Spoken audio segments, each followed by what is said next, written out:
Bismillahirrahmanirrahim. Assalamualaikum warahmatullahi wabarakatuh. Teman-teman, balik lagi bersama aku, Salsabila Malina, dan kali ini kita akan bahas bareng-bareng tentang pernikahan beda agama. Pernikahan merupakan momen indah ketika dua orang yang saling mencintai memutuskan untuk bersama selamanya. Namun, pernikahan bukan hanya tentang cinta dan romantisme, tapi juga tentang kesiapan dan juga komitmen. Apa sih definisi dari pernikahan beda agama? Pernikahan beda agama adalah ikatan pernikahan yang terjadi antara dua individu yang menganut agama atau kepercayaan yang berbeda. Di banyak negara, termasuk juga di Indonesia, pernikahan beda agama juga memiliki implikasi hukum yang kompleks. Karena itu, dalam konteks hukum di Indonesia, banyak pasangan beda agama menghadapi kesulitan dalam mencatat pernikahan mereka secara resmi tanpa pindah agama atau menggunakan jalan lain, seperti menikah di luar negeri. Sebenarnya apa sih benefit dari menikah beda agama itu? Nah, salah satu manfaat dari pernikahan beda agama adalah memungkinkan pasangan untuk saling mengenal agama dan budaya masing-masing. Mereka ini dapat merayakan hari raya dan tradisi masing-masing bersama-sama, yang dapat memperkuat ikatan mereka dan membantu mereka memperoleh pemahaman yang lebih dalam tentang satu sama lain. Tapi nih, terlepas dari keseruan dan juga benefit dari pernikahan beda agama, harus dipertimbangkan juga berbagai tantangan yang akan kita hadapi saat kita mengambil komitmen untuk melakukan pernikahan beda agama. Di antaranya yang pertama, yaitu perbedaan kebiasaan dan juga budaya yang telah lama dijalani sebelum akhirnya menikah. Karena kebanyakan dari kita ini kan kalau menikah beda agama itu banyak sekali budaya-budaya yang bertentangan. Misalkan kita sebagai seorang muslim itu diharamkan untuk minum bermabuk-mabukan, minum khamar, ya kan? Tapi di agama lain minum khamar itu bukan suatu hal yang tabu untuk mereka. Jadi ketika memang kita akhirnya bisa bersama menjadi dalam satu bahtera rumah tangga, hal-hal seperti ini bakal jadi tantangan yang cukup menyulitkan untuk kita sebagai umat muslim dan juga untuk dia sebagai penganut agamanya sendiri. Yang kedua adalah perbedaan cara ibadah yang mungkin akan mempengaruhi agama yang nantinya diikuti oleh anak yang nantinya akan terlahir dari pernikahan mereka. Misalkan ada dua agama yang berkomitmen untuk menjalani rumah tangga bersama-sama. Tapi nanti ke depannya anaknya akan kesulitan karena ada dua keyakinan di dalam satu rumah, di dalam satu atap. Bagaimana ibunya sholat, terus ayahnya beribadah sendiri. Itu mungkin akan menyebabkan suatu krisis identitas untuk anaknya yang terlahir nanti.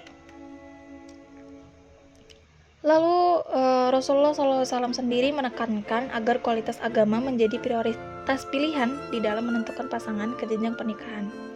Dijelaskan dalam sebuah hadis, wanita dinikahi didasarkan pada 4 hal, karena hartanya, karena kecantikannya, keturunannya, dan juga agamanya. Utamakanlah kualitas agamanya agar kamu tidak celaka. Hadis riwayat Bukhari Muslim. Pesan hadis ini menegaskan supaya memilih pasangan dalam pernikahan dengan yang seagama.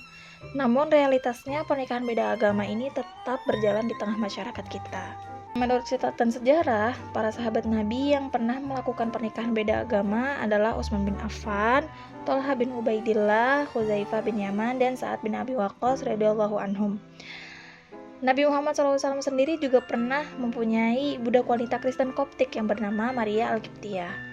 Lalu juga salah satu menantu Nabi ada yang non-muslim, yaitu Ibnu Al-As, yang akhirnya menikah dengan Zainab binti Muhammad, putrinya Nabi SAW.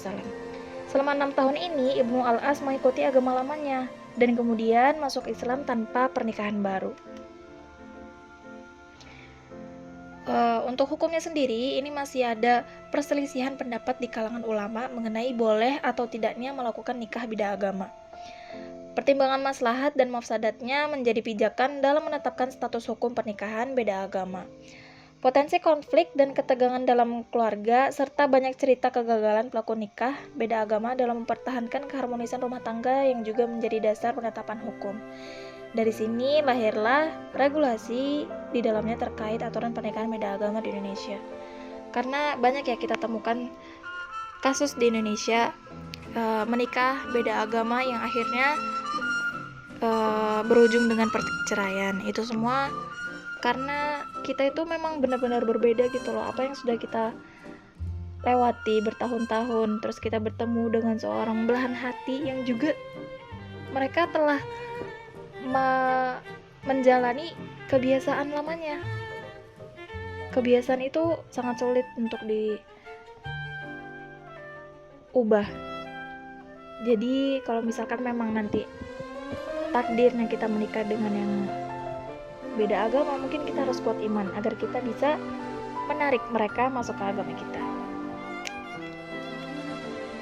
Nah, untuk hukum pernikahan beda agama sendiri, secara hukum di negara Indonesia telah tercantum dalam Undang-Undang Nomor 1 Tahun 1974, Pasal 2 Ayat 1 dijelaskan bahwa pernikahan adalah sah apabila dilakukan menurut hukum masing-masing agamanya dan kepercayaan itu.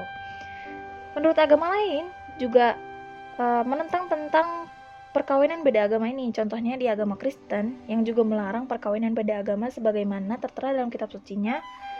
Perkawinan beda agama menurut agama Kristen adalah tidak dikehendaki dalam perjanjian lama, karena khawatir kepercayaan kepada Allah akan dipengaruhi ibadah asing dari pasangan yang tidak seiman.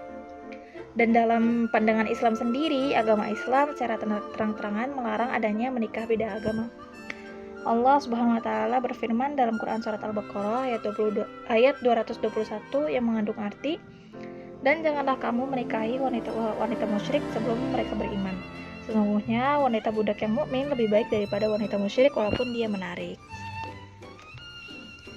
Nah, kesimpulan ini teman-teman, berdasarkan perspektif hukum Islam dan hukum positif, pernikahan beda agama dipandang lebih besar mudaratnya daripada maslahatnya. Menurut hukum Islam, pria muslim dibolehkan menikahi wanita ahlul kitab. Sedangkan di zaman sekarang ini, menurut aku sendiri sudah nggak ada wanita ahli kitab ini, karena Injil itu tidak semurni yang pernah diturunkan kepada Nabi Isa. Taurat juga tidak semurni yang pernah diturunkan kepada Nabi Daud.